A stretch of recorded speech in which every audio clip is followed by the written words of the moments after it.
Welcome back to the Bible Story series. After Joshua died, a great era came to an end. At this time, something terrible happened in Israel. A new generation rose up who did not know God and forgot the miracles he had done for them. Like a city without police, order began to collapse. The Israelites started worshiping Canaanite idols, Baal. To discipline them, God allowed foreign tribes to oppress them. When their pain reached its peak, they cried out to God, and God sent a rescuer, a judge, to save them. But as soon as the judge died, they immediately turned bad again. This is the famous, vicious cycle of the book of Judges: sin, suffering, supplication, salvation, and then sinning all over again. Among these judges, there was a very special woman named Deborah. In an era when men were weak and incompetent, she sat under a palm tree to judge Israel and commanded a great army to defeat an enemy with 900 iron chariots, proving that God's salvation knows no gender. Next, God chose a man named Gideon. He was originally a super coward, hiding in a wine press to thresh wheat. But God wanted to use him for great things.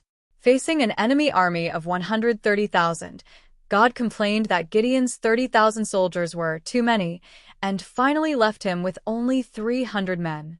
These 300 held torches and trumpets and suddenly rushed down the mountain at midnight. The enemy killed each other in panic. Gideon won the greatest victory with the fewest people. Time marched on, and the Israelites fell into corruption again.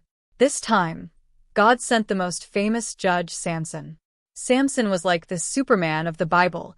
He had infinite strength, could tear a lion apart with his bare hands, and killed 1,000 enemies with a donkey's jawbone. But he was also a hero full of flaws.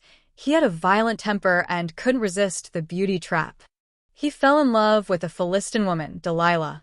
This became the beginning of his tragedy. Delilah betrayed Samson for money, tricking him into revealing the secret of his strength, his long hair. While he slept, the enemy shaved off his hair. Samson lost his strength, had his eyes gouged out, and was reduced to a slave grinding grain. The ending of the story is incredibly tragic. At a celebration in the Philistine temple, the blind Samson was dragged out to be mocked. He prayed to God one last time. "Lord, please give me strength, just this once." He embraced the 2 pillars of a temple and pushed with all his might. Boom! The massive temple collapsed, crushing thousands of enemies. Samson killed more enemies in his death than he did while he was alive.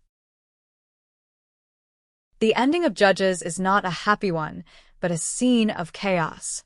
The very last sentence of the book reads, "In those days Israel had no king. Everyone did as they saw fit." This sentence captures the sorrow of the times. Without the fear of God, the dark side of human nature exploded completely, leading to crimes even more terrible than those of the foreign nations. This book lets us see to what depths humanity can fall without God and without proper restraint. It also makes people begin to yearn. Do we need a true king to rule over us? Thank you for watching. May you have peace and joy to you today.